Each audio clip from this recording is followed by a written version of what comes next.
सुबह का समय चौधरी निवास में आज बहुत ज़्यादा चहल पहल का माहौल था, क्योंकि आज हमारे कृष्ण कन्हैया जी का जन्मदिन है, जिसकी तैयारियां हमारी राधिका सुबह से कर रही हैं। और करे भी क्यों ना, आखिर हमारी राधिका सबसे ज़्यादा प्रेम अपने लड्डू गोपाल से ही तो करती हैं। राधिका उम्र 19 साल, जो अभी बीकॉम के 3rd ईयर में है। राधिका गोरा रंग, नीली आंखें, 5 फुट 4 इंच हाइट, कमर तक लहराते हुए काले घने बाल, पतली कमर। कोई अगर एक बार देखे तो दीवाना हो जाए। कुल मिलाकर परफेक्ट फिगर, जो किसी मॉडल को भी पीछे छोड़ दे। कोई अगर एक बार देख ले तो दीवाना ही हो जाए। राधिका अपनी माँ रेवती जी से, मम्मी मैंने पीले फूल मंगाए थे, ये तो लाल हैं, और दरवाजे पर अभी तक तोरण क्यों नहीं लगी? ये रियान भी ना एक नंबर का कामचोर है। इतना कहकर वो खुद ही जल्दी स्टूल पर चढ़कर तोरण लगाने लगती है। तभी रेवती जी, अरे लाडो संभाल कर। इतने में ही राधिका का पैर फिसलता है और तभी राधिका के पापा हर्षवर्धन चौधरी दौड़कर राधिका को संभालते हैं। हर्षवर्धन जी चिंता करते हुए, अरे बच्चा क्या करती रहती हो, अभी चोट लग जाती तो? राधिका, कैसी लग जाती, आप हैं ना संभालने के लिए। इतना कहकर वो गले लग जाती है। तभी रेवती जी आती हुई, अब बहुत हुआ बाप बेटी का प्यार, आप जाके जल्दी से तैयार हो जाइए, मैं तब तक आपके लाडले को उठाती हूँ। इतना कहकर रेवती जी अंदर चली जाती हैं और राधिका मंदिर जाने के लिए थाली तैयार करने लगती है। इधर दूसरी तरफ दिल्ली रायजादा मेंशन, एक 26 साल का हैंडसम सा लड़का, 6 foot height, muscular body, perfect jawlines, गहरी काली आंखें जिनमें कोई भी डूब जाए। और ये है हमारी कहानी के हीरो दिव्यांश रायजादा, जो रायजादा कंपनी के मालिक और दुनिया के सबसे रईस इंसानों में से एक हैं। इन्हें पाने का सपना इंडिया की हर लड़की देखती है, लेकिन हाँ, दूर से, क्योंकि हमारे हीरो कोई सीधे साधे इंसान नहीं। इन्हें झूठ बोलने वालों और धोखा देने वालों से सख्त नफरत है, और उनके साथ ये क्या करते हैं ये इन्हें भी पता नहीं होता। लेकिन ये बात अलग है कि उनके घर वालों को ये बात नहीं पता है। उनके लिए तो वो सिर्फ एक बिजनेसमैन ही हैं। फिलहाल हमारी कहानी के हीरो जिम में अपना पसीना बहा रहे हैं। तभी फ़ोन रिंग होने की आवाज़ होती है। दिव्यांश जैसे ही फ़ोन उठाकर दूसरी तरफ की बात सुनता है, उसका ऑरा एकदम ही डरावना हो जाता है और उसकी आंखें एकदम ही लाल हो जाती हैं, और वो अपनी एकदम कोल्ड वॉइस में बोलता है, ठीक है, उसे हमारे घर ले जाकर उसकी अच्छे से खातिरदारी करो। इतना कहकर वो फ़ोन कट कर देता है और गुस्से में जल्दी से तैयार होकर घर से निकलता है। लेकिन तभी हॉल में बैठी दादी उसे देख लेती है और उसे आवाज़ देती है, लड्डू। दादी की आवाज़ सुनकर दिव्यांश एक स्माइल लेकर दादी के पास आ जाता है और उनके पैर छूते हुए, दादी अब मैं कोई बच्चा नहीं हूँ, तो आप मुझे प्लीज़ लड्डू मत बोला करो। दादी हंसते हुए, तो ठीक है, तू जल्दी से शादी करके मुझे एक छोटा सा लड्डू गोपाल दे दे तो मैं तुझसे लड्डू कहना छोड़ दूँगी। दादी की बात सुनते ही दिव्यांश को ज़ोर से खांसी आ जाती है और वो जल्दी से उठकर वहाँ से जाने लगता है। दिव्यांश जल्दी से, दादी मेरी इम्पोर्टेंट मीटिंग है, मैं चलता हूँ। इतना कहकर वह जल्दी बाहर जाने लगता है, क्योंकि उसे पता था अगर वो थोड़ी देर और रुका तो दादी उसके बच्चों की शादी करवा देंगी। तभी दादी, अरे रुक, तो आज कृष्ण जन्माष्टमी है, इसलिए आज हम सब वृंदावन जन्माष्टमी मनाने जाएंगे और तुझे भी चलना है, इसलिए तू आज जल्दी आ जाना। लेकिन दादी की पूरी बात सुने बिना ही वो बाहर निकल जाता है और गाड़ी में बैठकर वहाँ से निकल जाता है। थोड़ी देर बाद वो जंगल के बीचों बीच बने एक फार्म हाउस में जाकर रुकता है। उसे देखते ही बॉडीगार्ड दौड़कर गाड़ी का दरवाज़ा खोलता है। उसमें से कोल्ड ऑरा लिए हुए दिव्यांश बाहर आता है। ये दिव्यांश वो बिल्कुल नहीं लग रहा था जो अपनी दादी के सामने था। ये तो कोई और ही लग रहा था, जिसे देखते ही लोग डर से कांप जाएं। दिव्यांश सभी को इग्नोर करता हुआ जल्दी से अंदर चला जाता है।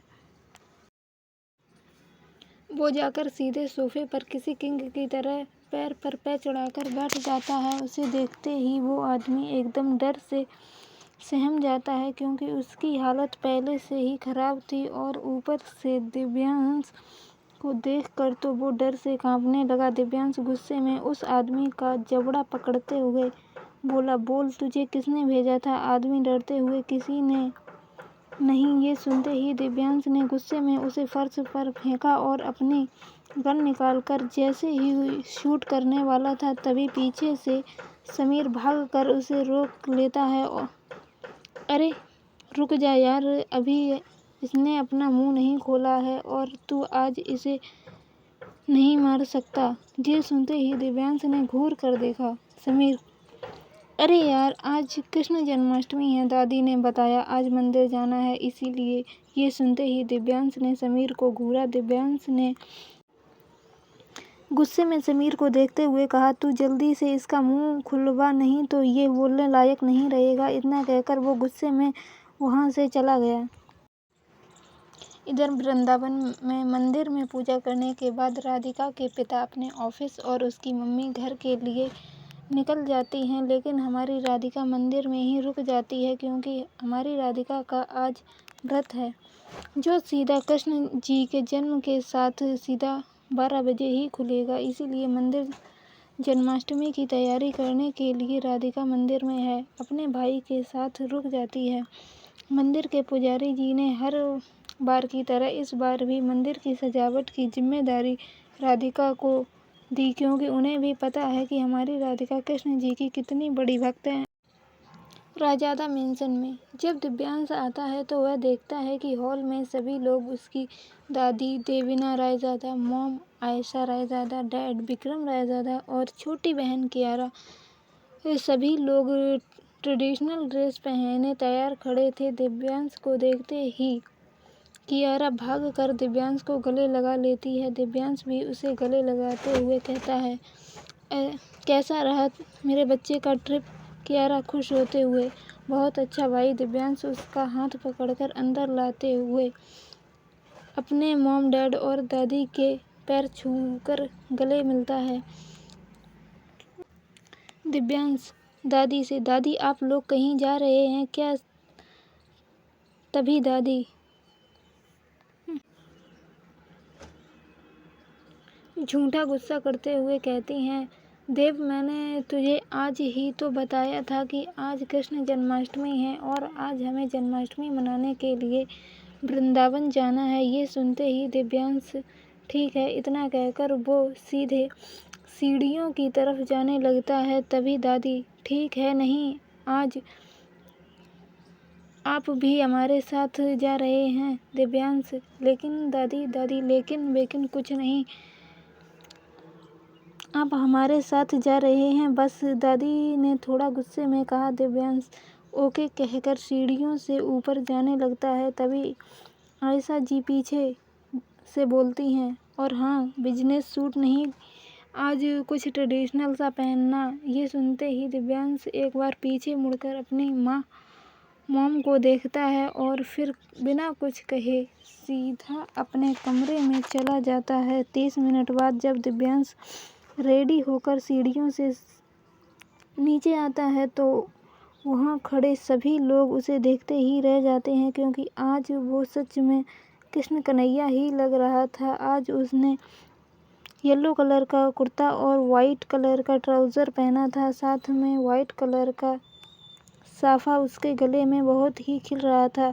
जब दिव्यांश ने सभी को ऐसे देखा तो उसने अपनी गर्दन एक बार ना में हिला दी। उसे पता था कि सभी का रिएक्शन ऐसा होने वाला है, क्योंकि उसने बहुत टाइम बाद आज ट्रेडिशनल कपड़े पहने थे, जो सबका ऐसा रिएक्शन देना बनता है। दिव्यांश थोड़ी तेज आवाज़ में, क्या हुआ? अब आप लोग लेट नहीं हो रहे हैं क्या? उसकी बात सुनकर अपने होश में आते हैं। तभी दादी दिव्यांश की बलाइयाँ लेते हुए, थू थू थू, किसी की नज़र ना लगे मेरे लड्डू गोपाल को। दादी कभी कभी दिव्यांश को लड्डू भी बोलती हैं। अच्छा चलिए, नहीं तो हम लेट हो जाएंगे। तभी बाहर से आवाज़ आती है, अच्छा तो आप लोग हमें यहीं छोड़ जाएंगे? जब सभी गेट की तरफ देखते हैं तो वहाँ पर दो हैंडसम से लड़के दिव्यांश की ही एज के खड़े थे।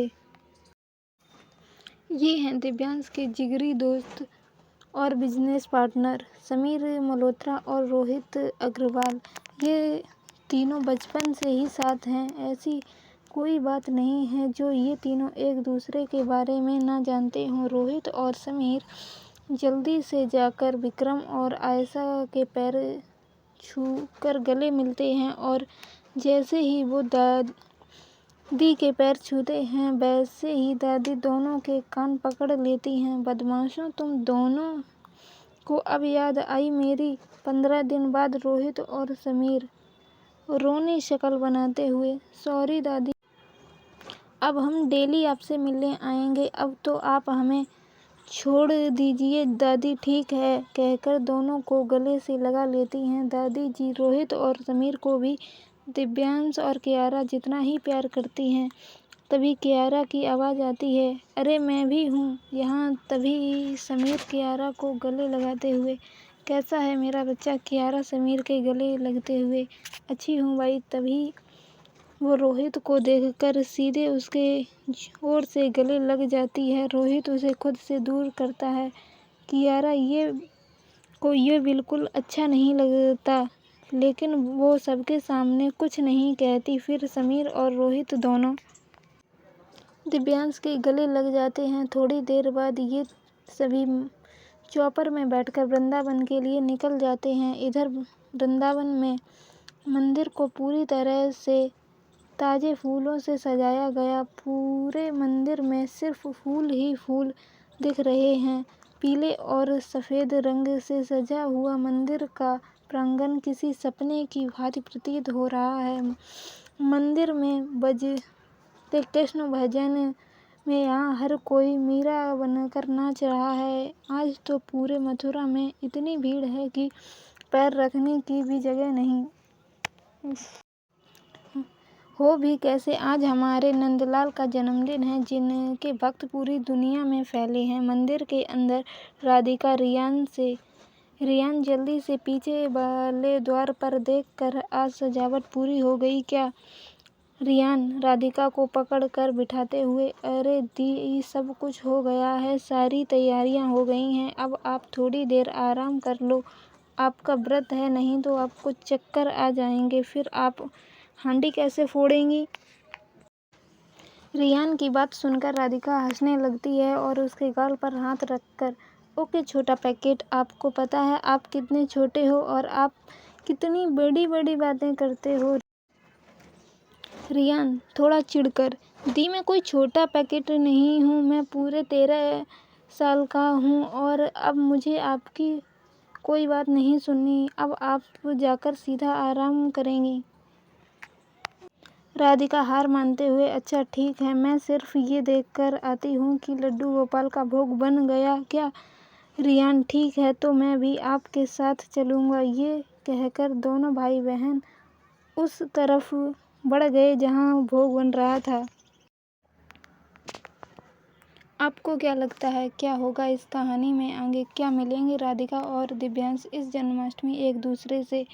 कैसी होगी ये जन्माष्टमी, या होगा कोई बड़ा धमाका? जानने के लिए सुनिए हमारी कहानी किस्मत तुम्हारी मेरी है। और आगे का एपिसोड पाने के लिए जल्दी से सब्सक्राइब कीजिए हमारा चैनल।